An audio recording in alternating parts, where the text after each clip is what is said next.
Hi, everyone. Thanks for listening to the Founder Spirit podcast. I'm your host, Jennifer Wu. In this podcast series, I'll be interviewing exceptional individuals from all over the world with the Founder Spirit, ranging from social entrepreneurs, tech founders, to philanthropists, elite athletes, and more. Together, we'll uncover not only how they manage to succeed and face multiple challenges, but also who they are as people and their human story. Our guest today is Claudia Romo Edelman, a social entrepreneur and advocate and a catalyst for social change. She is a global mobilization expert, a captivating public speaker and media contributor, as well as a leader of inclusion focused on unifying the U.S. Hispanic community and promoting sustainability and purpose-driven activities. She is the founder We Are All Human Foundation, a New York-based non-for-profit dedicated to advancing diversity, inclusion, and equity. She is also a founder and co-host of Global Goals Cast, a podcast that highlights global progress through the stories of champions making a difference. With an extraordinary background at international organizations, Claudia has a track record in launching global movements, creating collective action, and is a master of agenda setting. She has been in the driving seat of some of the most successful global campaigns of the last decade, including the launch of Sustainable Development Goals by the United Nations, Product Red, the creation of the SDG Lions, as well as rebranding the UN Refugee Agency and the World Economic Forum. Claudia is a visiting fellow of the Chicago Council on Global Affairs and has been published extensively by The Guardian, Forbes, Thrive Global, Ad Age, just to name a few. She is also the author of 6 books, and with 8 more in the works, including Hispanic Stars Rising, Hispanic Star Children's Book Series, and Missions Matter, World's Leading Entrepreneur Reveal Their Top Tips to Success. Claudia is a board member at Canoe and several non-for-profit organizations. She is also the recipient of numerous awards, including the Ellis Island Medal of Honor, and has been listed as one of the most powerful Latinas for 3 consecutive years by the Association of Latino Professionals for America, as well as People Magazine's 20 Most Powerful Latinas in 2020. Claudia started out her career as a diplomat and speaks 6 languages. She holds a degree in communications, philosophy, and photography from Universidad Intercontinental in Mexico, as well as a master's degree in political communications from the London School of Economics. Hola, Claudia. Welcome to the Founder Spirit podcast. It's wonderful to have you with us today. Thank you for taking the time.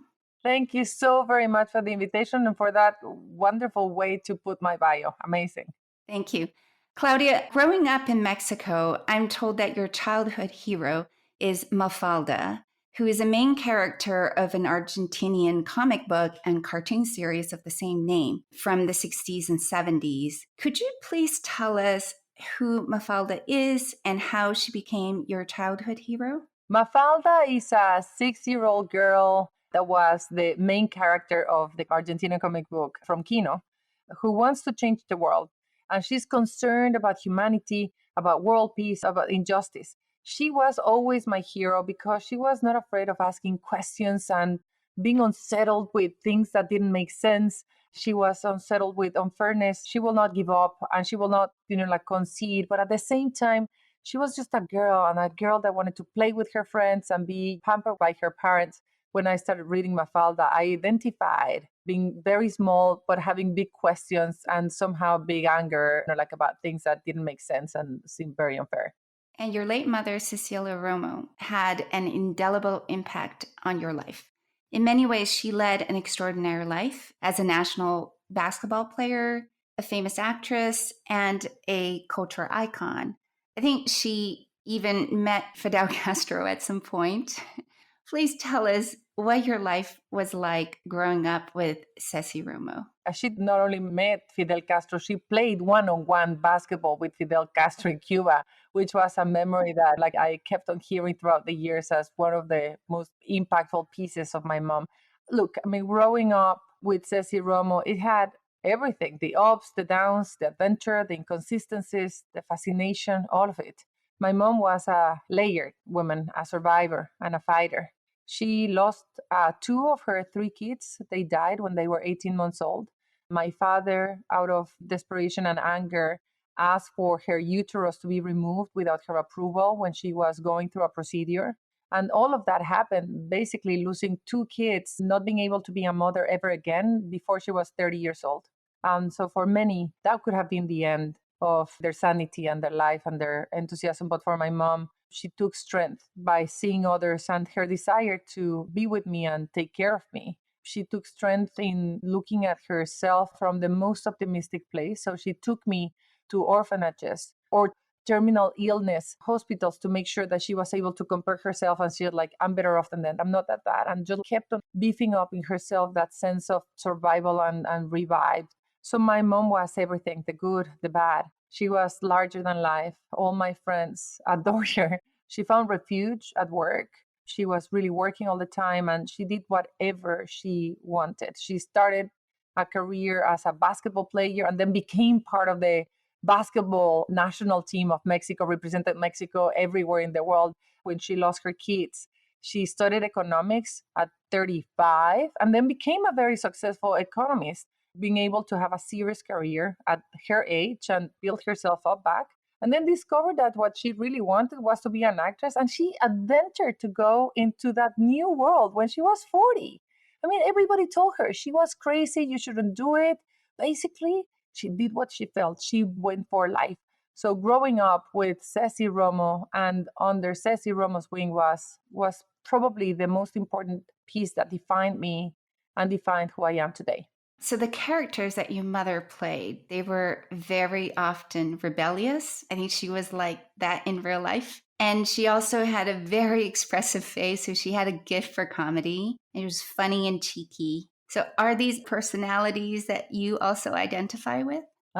I mean, now that you say that, I always said my entire life, I am nothing like my mom. She's the sun and I'm the moon and there's nothing. But now that you mention it, well, I think that I can be considered rebellious.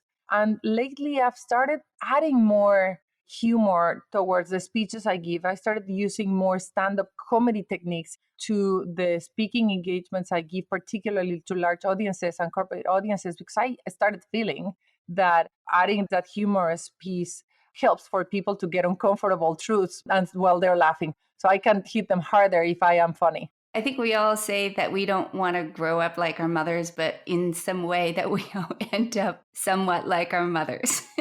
Absolutely. And at the end of the day, I think that what I look back now, some of the key influences of my life and the ones that I'm passing on to my kids, whether I want it or not, are very much related to my mom and how she ran her life.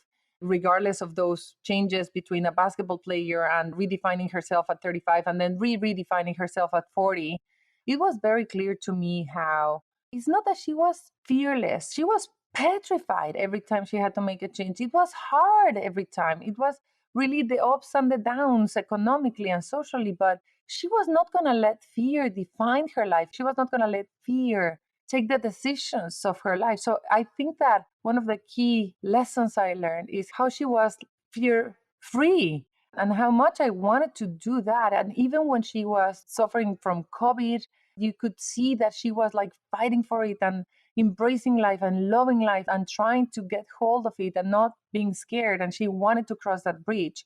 So I think that one of the key influences that I have from her is that fear is not going to be the driver of your life and that we should all strive to feel and to live fear free, if not fearless. Thanks. Sometimes it's just fearless, not necessarily fearless. So a huge earthquake struck in Mexico, I think in 1985, and this was during your teenage years. I've been told that this was a major turning point in your life. Can you tell us what happened there? I think that everybody has one or two stories that if you look back and you're very honest in memory lane, you can start seeing the definition of who you are and what you do. And for me, the earthquake was clearly one of them. It was not one earthquake, it was a series of earthquakes that hit Mexico City in 1985. And I was a teenager. And I recall very clearly how, after the first one, which was massive, almost shook the entire city down, all of us were just out of our homes and out of our buildings and started looking around and seeing what happened and seeing whether we could see our neighbors and friends and family. It was like an incredible act of leadership and self-organization, where someone said, let's actually gather here and let's start bringing food so that we can have shelter. Let's put all the children in this area. And so everyone became a volunteer. And I went into volunteering with one group that was sweeping the streets of neighborhood, and our job was to find whether there was no one left trapped in those buildings. And I remember distinctively how confusing it was, and I was the only teenager. Every one of my team was big guys, and I was walking in the street when all of a sudden I felt something that made me stop and started shouting out loud, very loud, like, stop, come here, come back. And there was this one guy in my group that turned around and looked at me and said, like, what? I think I heard a voice. And he looked at me angry and said, like, think or heard. And I just looked at him and started shouting even louder. So he came back to me. And by the time he was with me, it was clear there was someone trapped in that building. And so both of us looked at each other and started shouting. And 2 more people came, 4 more people came. And then it was enough of us to start pushing that wall. And we started pushing what felt for me for hours until we were able to move that huge wall. And there was the moment in which the light came in. And there they were, the eyes of this girl. There was eyelashes full of dust and looking at us, thinking like, you got me, right? I am safe. And I remember distinctively that was the first ever time where I felt useful. It was a new feeling and it was overwhelming. And looking at the mother hold the girl and walking without even noticing who started shouting and so on, I realized that's something I wanted to do. But also I remember how much it made sense to me that all of a sudden, all the complaints of my dad, like, oh, Claudia, you're so loud. I was like, yeah, it's great to be loud.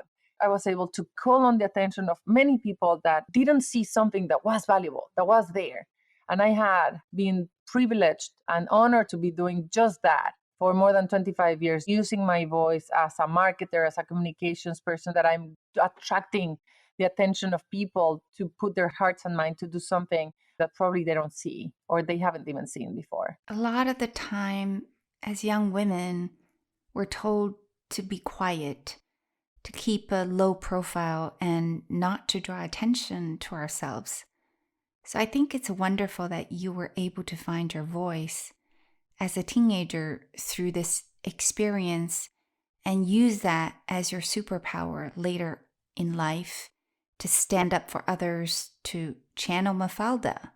I'm curious, your late parents were both somewhat public figures in Mexico, especially your mother as an actress across Latin America, yet you chose to start your career as a diplomat. Why was that? Why not the corporate world like your father or something more glamorous like your mother? Look, I wanted to be Mafalda, right? I wanted to save the world. And I had this experience with the earthquake and I wanted to be a missionary and travel to Africa and live there.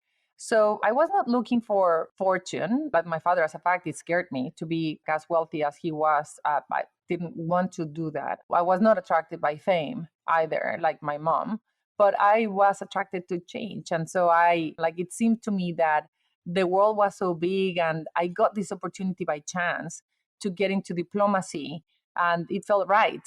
And I wanted to explore it. And so one thing led to another. And I got hooked into the world of the world. Being like in the international setting, being a representative of my country or ideas was very appealing. And I also understand early in this career, you got into a bit of a trouble for not filling out paperworks. And much to the dismay of your colleague who was heading up HR and finance at the time. And instead of openly challenging him, which would have been my primal instinct, you approached him to be your coach. I can't even believe that you know this story. I forgot completely. Look, I mean, like the reality is that I am a Mexican and I was not trained with a lot of structure or rigor. And I was working in a Swiss German environment that was working like a clock. So you get it. You put the square on a circle and add the fact that I am an impatient person and that there were processes that didn't meet my criteria of what is essential. So there was clearly a clash between the system and myself and this particular manager. So it was clear to me that I didn't want to be sacked. So I went to our big boss of the entire organization and I said, look, I want to overcome my weaknesses and I would like to learn from the best.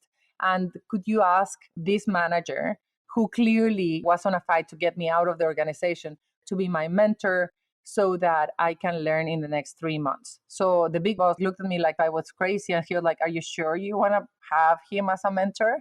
And I'm like, "Absolutely." I knew that the manager was going to be even more upset with me, and I just wanted to give him back a little bit as well. And I knew that I was risking to make my life miserable for some time. But the reality is that I learned a lot.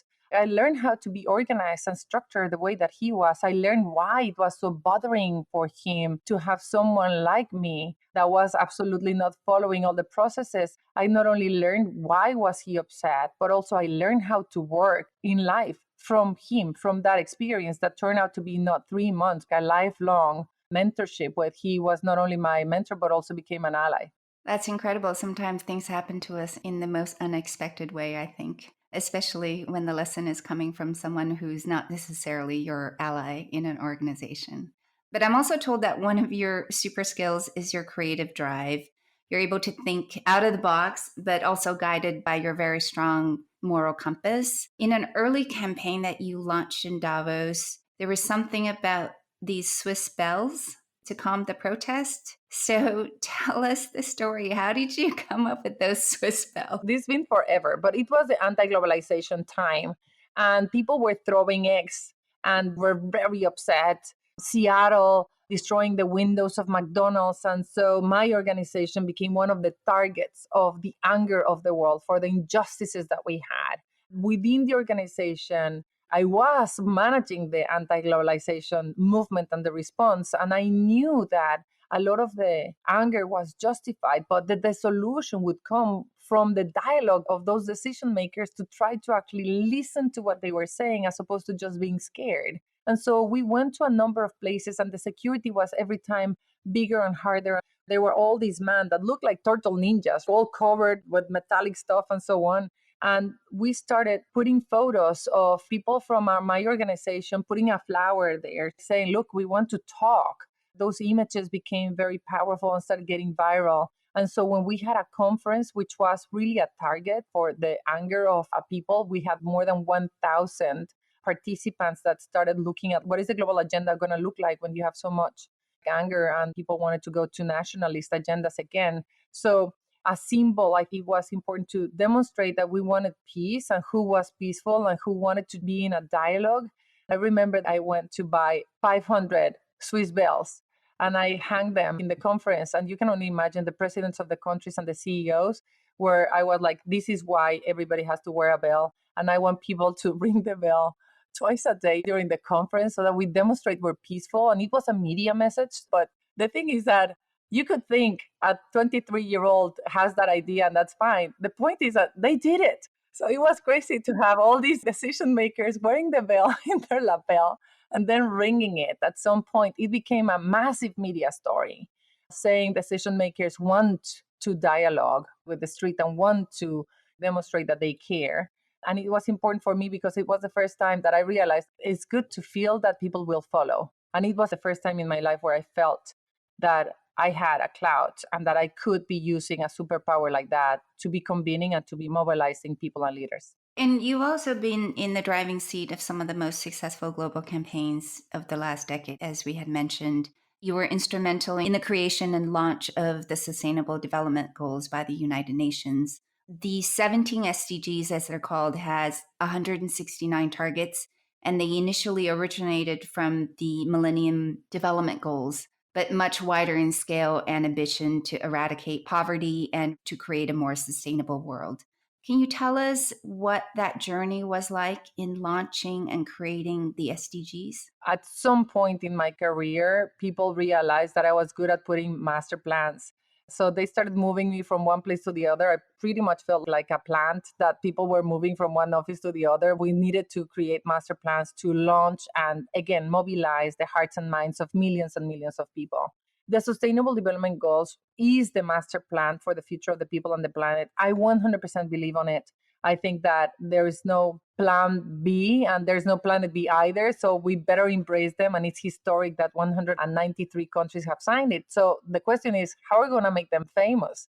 How are we going to get people to be excited about them? How do we get companies, individuals, and countries where they don't think that they need to be talking about poverty or education to care.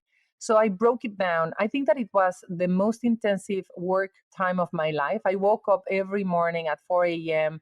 trying to have 3 hours of deep work on the strategy for months and months before I had to wake up and be a mom and get on my work every day. So it was really strategic about how do you crack the system? How do you really get to be taken on? It was very much tapping into my own entrepreneurial spirit of being a 0 to 1, so a path breaker. I'm not a 1 to 100, I'm a 0 to 1 person. That's most of my skill. What we did was look at the world and say, what are the ways in which you can break this down so that as many people as possible can absorb it? And we decided to divide it with technology, media, cinema, photography, artists, communications, and so on, how to get mobilization. And then we went to the 5 most important players per industry in the world and started actually looking at partnerships. It was not the easiest piece, I have to say. And it was very important for me to remember what was the end game and play the rules. And the rules at the United Nations at that time were you either get credit or get things done. I wanted to get things done. So I actually make sure that I was as much as possible invisible so that many people felt the ownership of the plan and just take it. And as the mastermind, as you say, what were some of the tough challenges that you had encountered during this period? Oh, everything was a challenge. Everything was a no. Even my husband, I remember exactly. I went to one company to the other, one sector to the other. I was like, look, you have to invest in this. We will make it a brand, not only as a plan, but it's also going to be a brand where you're going to be able to connect with consumers, and you should invest in this brand equity now that is low. Put it on the back of your cereal, put it on your yogurts, put it on your t-shirts, put it on your talking points. And my husband looked at me and said, Claudia, no one will ever pick up the SDGs. It's one more United Nations nice campaign. And I remember looking at him thinking, I think that you're right, but I'm not going to give up. I remember trying to do things in order. We'll need collaboration. This will absolutely need collaboration. So I got tech gurus to come down with the convening power of the United Nations. And I was like, you have to build me the best tech platform there is so that people from all over the world can collaborate and advance the goals that we have. And so these guys were putting millions and millions of dollars into creating these platforms. Particularly one entrepreneur went all in, even tattooed the ring of the Sustainable Development Goals on his back after I was on it so much. But it flopped. It was early. It was 1 year too early. People didn't know what the SDG were. So by the time that the SDGs, the global goals, started taking traction and people started using it in their lapel and putting it in their windows and putting it in the yogurts and the cereal boxes of the world, the technology was too far behind to catch up. So I had a lot of tough challenges. And I do think that when you're an entrepreneur, particularly a social entrepreneur, you have more tough challenges than wins. And so the question is, how do you educate yourself and your team to be able to live with those ratios, having a 6-4, 7-3, and be able to live with them and survive? Well, I think 2 out of 10 for me would be good. So now there are 17 SDGs. Do you have a favorite SDG? I do. And I think that because I was part of the creation of the brand, the conception of the framework, and the launch, for me, they're all interconnected. But I do think that the one that speaks more to who I am, what I believe in, and what I think is going to make the difference is 17, which is partnerships. Partnership for goals, that is. This episode is brought to you by Neons, Deeper Than Beauty. Neons is a science-based Swiss luxury skincare and nutritional supplement brand focused on activating the body's natural ability to rejuvenate and regenerate for a more vital, youthful, and energetic appearance. Powered by groundbreaking furnace biotechnology, its award-winning formulas with the exclusive Swiss Glacier Complex combine over 100 powerful, natural, active ingredients with leading clinical research. One of my favorite products from Neons is the Collagen Hyaluron Beauty Booster, which is a nutritional supplement that I've been taking for the last 3 years. As its name suggests, it contains high concentrations of marine collagen and hyaluronic acid, as well as multiple essential vitamins and minerals. It comes in a powdery mix, and I drink a sachet of it every morning with water. And for me, this is the super easy beauty ritual that helps to boost not only my skin and hair, but also my bones, nails, and joints. It's 100% made in Switzerland, free from gluten, lactose, and sugar. So I hope you'll give it a try. You can find Neonce online at neonce.com. That is NIANCE.com. As listeners of my podcast, you can benefit from 15% discount by using the promo code TheFounderSpirit15 on neonce.com. Again, that is NIANCE.com.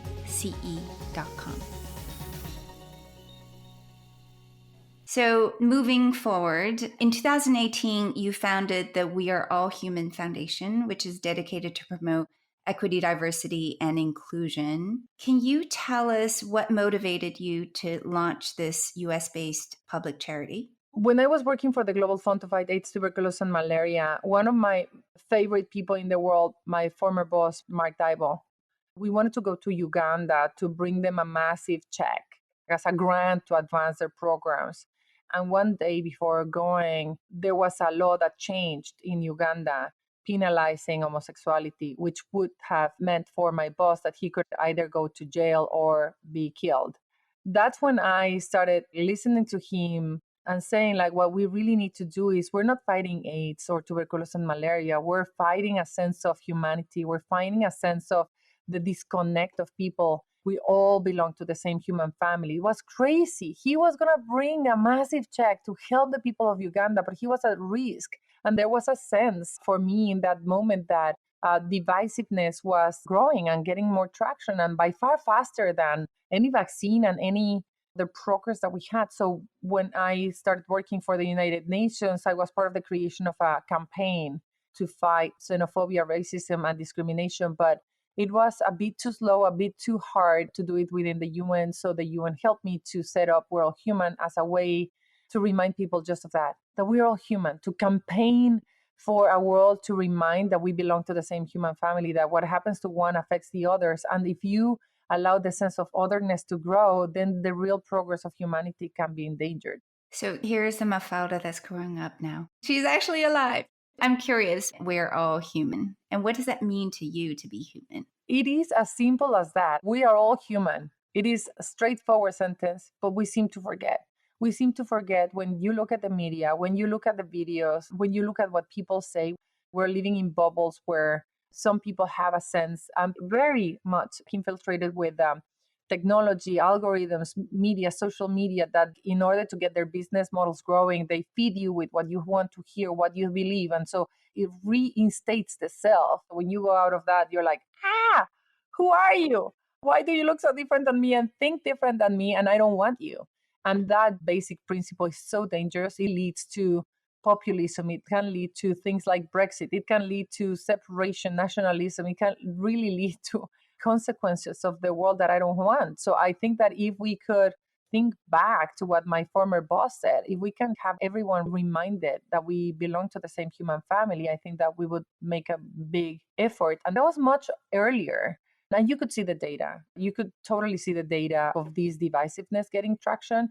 I could have predicted George Floyd. It was inevitable. I think that we're not over from that. So I created World Human to bring an agenda of diversity, equity, and inclusion, to move the world from tolerance to acceptance, and to make sure that companies understood that this was actually going to be beneficial for them, because people will be making choices of where to work and where to buy from, depending on whether they feel that they would be respected as human and whether they would be inclusive for all. And I love that common focus about humanity, about that we are all human. But one of the key initiatives that you've been working on is called Hispanic Star, which is a platform to advance the Hispanics in the US. Can you tell us exactly what Hispanic Star does? So Hispanic Star is very inspired by the Sustainable Development Goals and is a framework, a master plan to advance the progress of Latinos in America.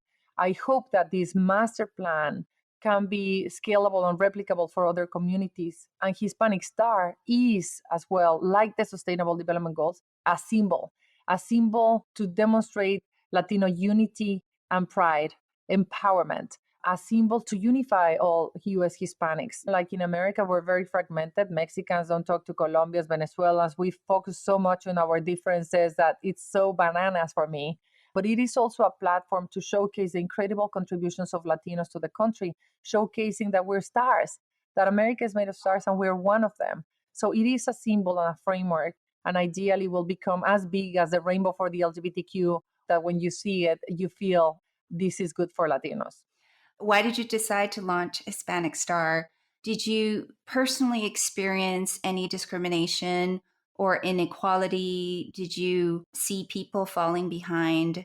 I've heard that people say that you were a happy Mexican living in Europe. So I'm just curious, what happened when you came to the US? Yeah, I never heard of that term before, Hispanic or Latina. I was living in Europe for 25 years before moving to the US, and it was a surprise to me. I was like, what do you mean Hispanic? What does that mean?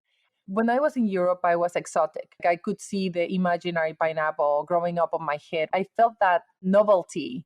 But when I moved to America and I was very curious about this new group that I was going to belong, I started reading the data, and the data was so positive. I was like, wow, this is amazing. We're so powerful. But when I went to the street, no one seemed to realize that we were powerful. They looked at me and they treated me and everyone that I know as weak. And I started looking at the data again and I was like, but we're so big. But every Latino I met felt very small. So I knew that we had a problem. It's not that we don't have problems. Systemic barriers exist. We need better jobs, better education, better gender, better health. But the reality is that we have a reverse marketing problem and that we don't deserve the invisibility that we have. And with all the tips and tricks that I have and with the superpowers, if you want, that I have of marketing and mobilization, I thought that I could make a difference by moving the needle so that we can move from invisible to visible, from negative to positive, and from takers to makers. Now, you mentioned some of the key data that you were looking at. Can you share with us some of the key data and the trends that you see of the Hispanic market in the US as an opportunity to expand? Thank you for asking. This is my favorite question. US Hispanic, we're 62 million people, almost 20% of the population, and that is 20% of the population today. By 2050, we will be 30% of the population. So one in every three American will be Latino. So hello, hello, hola. Hello, hello, hola. That is the case not only because we're the people, but because we're the youth. We're an average of 28 years old, which is 10 years younger than the rest of the population. But the most important data point that I always say is our most common age. The most common age of 62 million Latinos today is 19. The most common age of non-Hispanics is 61. So there you go. That's the future. That's the 4 decades of absolute pure growth that Latinos bring. And that is why it's so important to make sure that we are educated, that we're giving the opportunities so that we can keep making America competitive, because we're going to be the future and the majority of the country. We're also the economic power. The size of our economy is $2.8 trillion, which represents 12% of the GDP of America today. And that GDP is growing 7% faster than the GDP of China.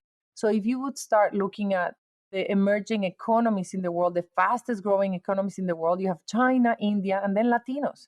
And no one knows this. And no one is actually understanding that we are in an aging America. Latinos are the ones that are paying the Social Security, that are paying for the taxes, that we are making progress. So what is clear for me from the data is that Hispanic progress is American progress. Well, thank you for being that voice for your community. Now, going back to your foundation, the mission is to actually advocate for every human to be respected and empowered. I know you're starting with the Hispanics in the US. You mentioned the LGBTQ group, but what are your other future plans to include other groups under the We Are All Human Foundation? This is a podcast about founders and entrepreneurs, and I want to tell you how much faster I would have liked to be from where I am today. I launched the World Human Foundation 5 years ago, and 1 year on the launch, I almost went under. So we had to stop. We couldn't have more funding. And I had to tell everybody in the staff, we have no more funding, you have to find another job. And most of the staff said, I'm going to stay. And I'm going to give you 3 months to figure out your new business model. And we believe on this. And that was so incredible for me. 1 month after, we were back again. And then we were ready to launch the Hispanic Star in a big media happening in a stadium, baseball with the mayor of Chicago and the media and so on. And then COVID happened. now, 5 years from the launch of the World Human Foundation, I wanted to be already ready for expansion. The reality is that between my own learning as an entrepreneur outside of a big organization, COVID happening, and everything else, I want to make sure that we crack the system of one community before being able to expand.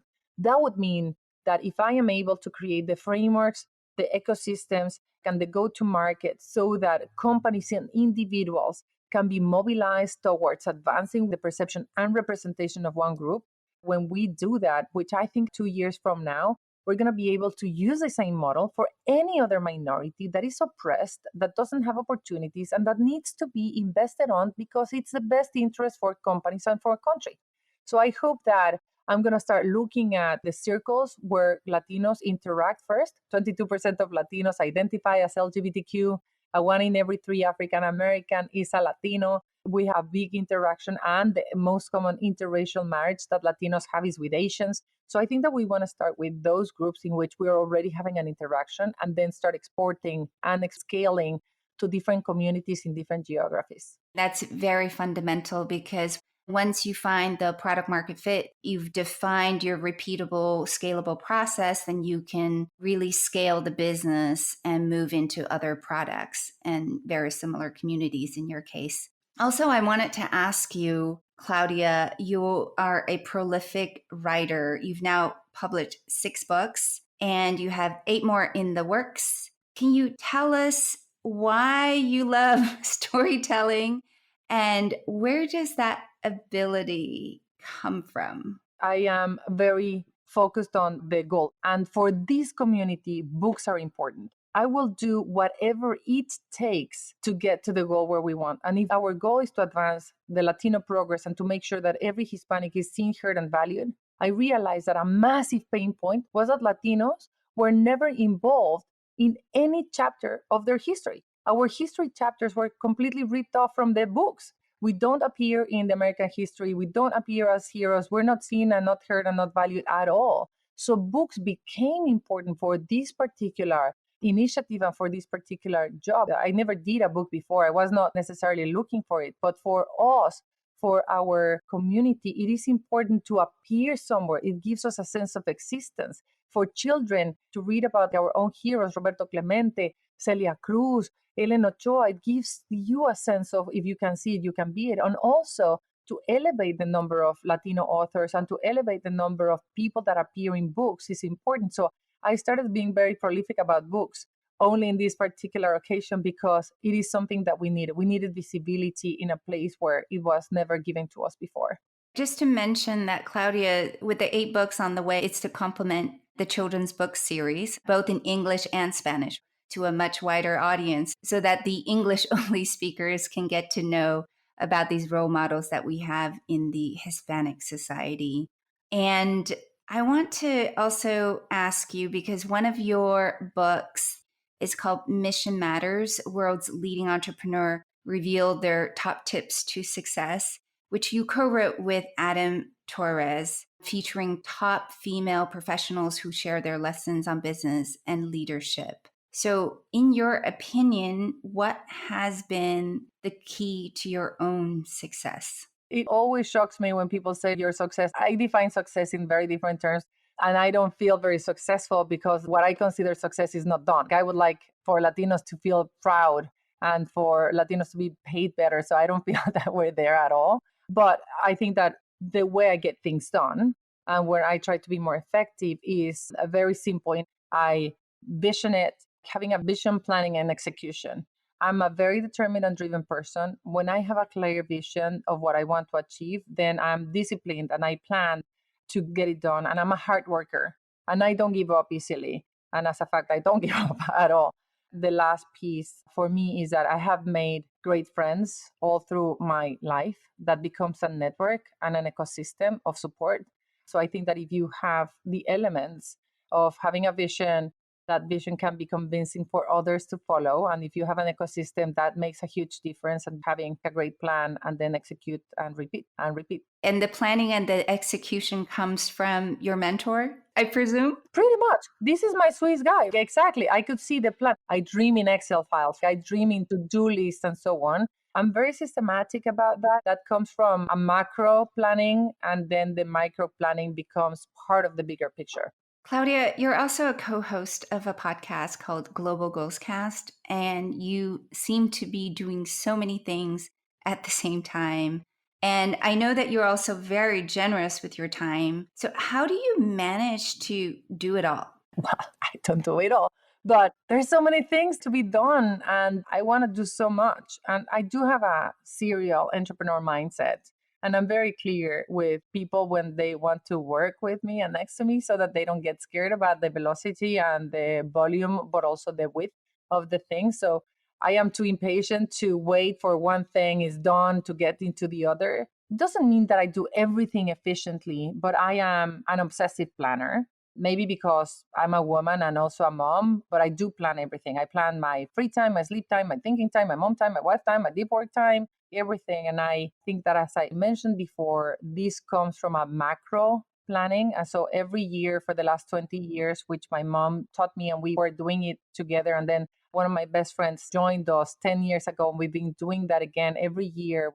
It's a very thorough exercise. It started like resolutions, but now it's the yearly goals. And those yearly goals have very specific indicators of progress. And from there, we check every month whether we're on red, yellow, or green. And every 3 months, we give ourselves a chance to check whether we have to readjust the goals.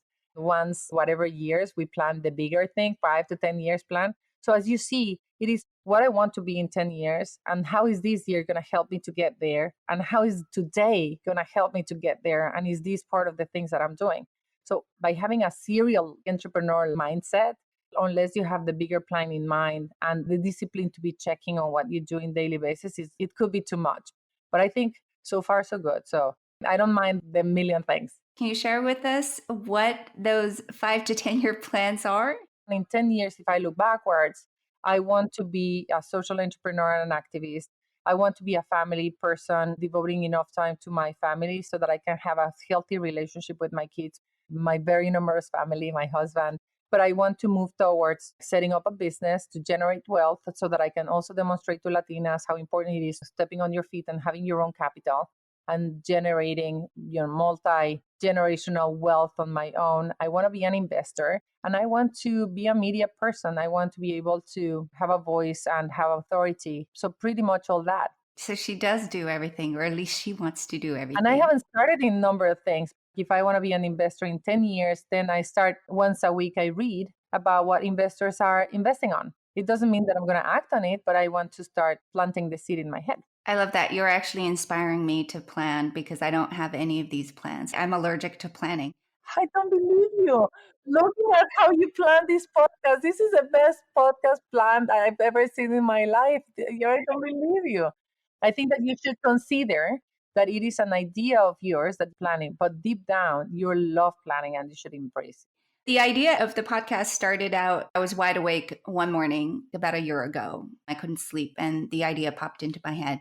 And I had no plans, but slowly, bit by bit, something came together. So that's how I did it.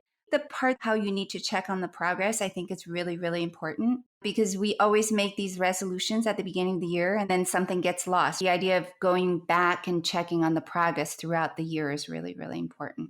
And it doesn't mean, Jennifer, that everything comes with a price. And I do think that having working moms and particularly entrepreneurs like you and I do have to bear in mind that there will be a cost, there will be sacrifices. For my family, I remember actually where I felt so guilty all my life of being a working mom and my daughter. And I started speaking about this recently. I don't speak about this normally, but I started speaking about this, sharing some of my experiences as a working mom. But my daughter, when she was 6 years old, as a present, I asked, like, hey, Tamara, what do you want as a birthday present? And she said, Mom, I would like to be a refugee. And I'm like, Tamara, why would you like to be a refugee, darling? And she was like, so that you can spend enough time with me the way that you do with refugees. Because I was working for the UN Refugee Agency, and every time I had to go to war zones or Darfur or Sudan and so on, I would go for many days, and I came back full of stories about all these kids so that my kids would understand why was I doing it? And so, but it broke my heart and it made me realize that it is very hard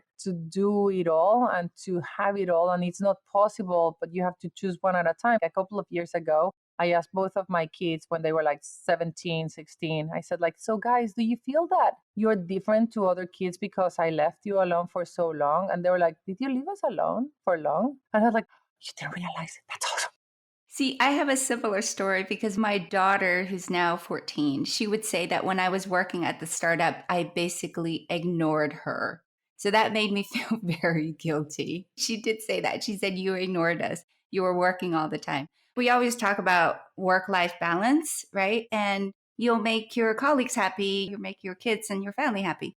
But for me, I struggle with this all the time because I feel like I have to sacrifice at one point either my family for the work or my work for the family. I don't know if it's just part of being a mom, but that's how I feel. So for the people who are out there who are trying to achieve this balance, well, at least to know that some people doesn't think it exists. Yeah, exactly. So I have another funny story. I heard once you went to a party in your wedding dress because you didn't have the right attire. I wanted to ask you, how do you reconcile these different versions of yourself?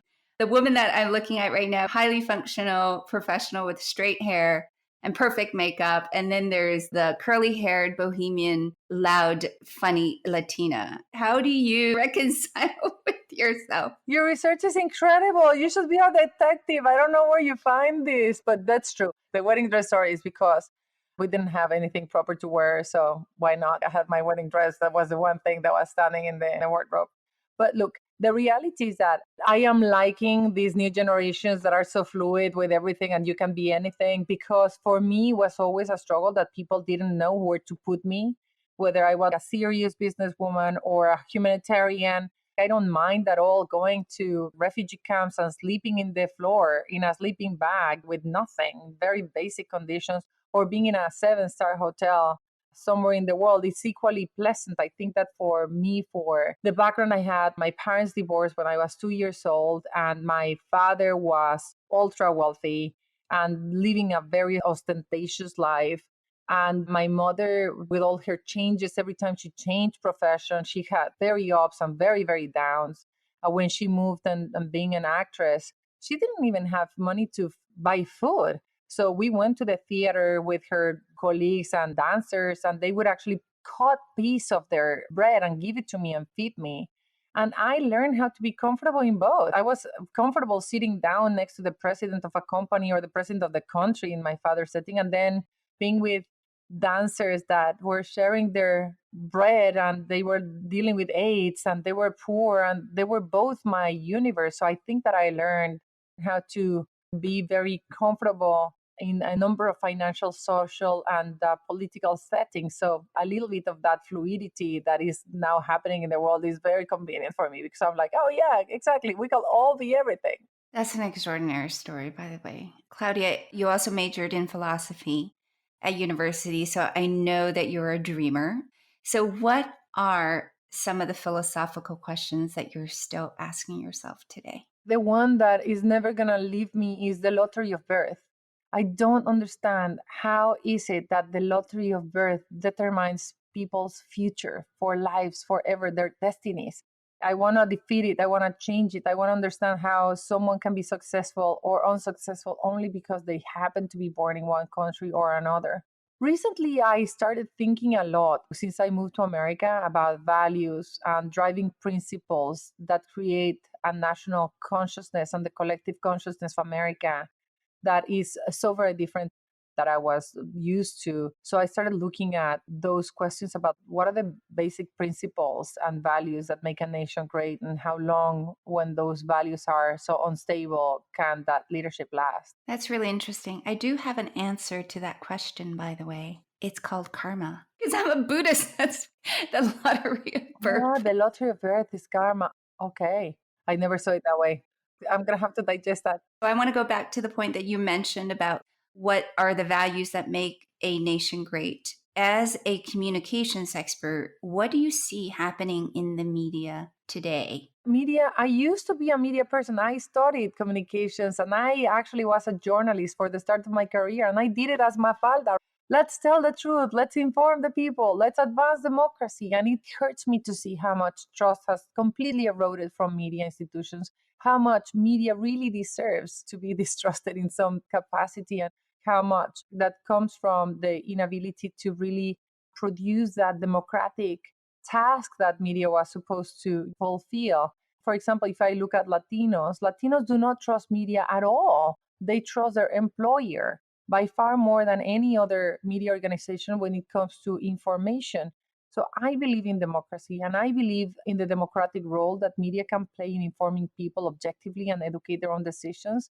But sadly, I don't see that given the business models that we have right now. I don't think that that's going to happen anytime soon. Are there media publications that you're reading right now that you feel is more trustworthy than others? I do. And I do think that there's a couple of media organizations standing, and I hope that they're not going to lean in towards their opinion or business models. I do go for the typical most important media organizations like the New York Times, the Financial Times, the Wall Street Journal. I am actually very excited about like what's happening with Gen Z and the way in which they are reporting themselves and consuming themselves, and how I see a new generation of influencers being willing to be educated and not only do bikini poses or travel vlogs, but also informing and being activists of areas like climate change. By the way, speaking of Gen Z, my kids, they get all their news on YouTube and TikTok. Absolutely. And that's why I am excited, because I think that there's more and more seriousness and intelligence being put into feeding those platforms with Gen Zs by Gen Zs and influencers that know. So I'm excited. Yeah, I agree. Couple more things. Claudia, if you were to rewrite your own story, are there certain phases of your life that you would want to live differently? Oh, wow. I think that I would have started earlier. Being an entrepreneur, I was petrified to make the change from being an institution to do it on my own. I would have started earlier being a pilot of my own life as opposed to a co pilot of someone's agenda. And I think that if I could do it again, I would erase all those areas in which my impatience and anger hurt people, even if I did it unintentionally. I'm very much thinking, for example, of my mom. I wish I would have been more gentle. And probably I would have worked 10% less and enjoyed a little bit more, particularly my sleep and friends. Okay. So, where can people find you, Claudia, your books and your organization? Oh, well, I'm at Claudia Romo Edelman. We are allhuman.org and HispanicStar.org. Great. And Claudia, my last question, what does the founder spirit mean to you? A founder spirit is the incansable, tireless desire to create and solve problems. And you're about to create your own business venture, I hear, so I look forward to that. We're now coming to the end of our interview. And as you know, we end every episode with a quote. For this episode, we have a quote from Mafalda, Claudia's childhood hero and a progressive youth concerned about humanity and world peace. The ideal would be to have heart in the head and the brain in the chest, so we would think with love and love with wisdom. Claudia, I want to thank you very much for joining us today and sharing with us the love and wisdom in your life. Thank you so very much.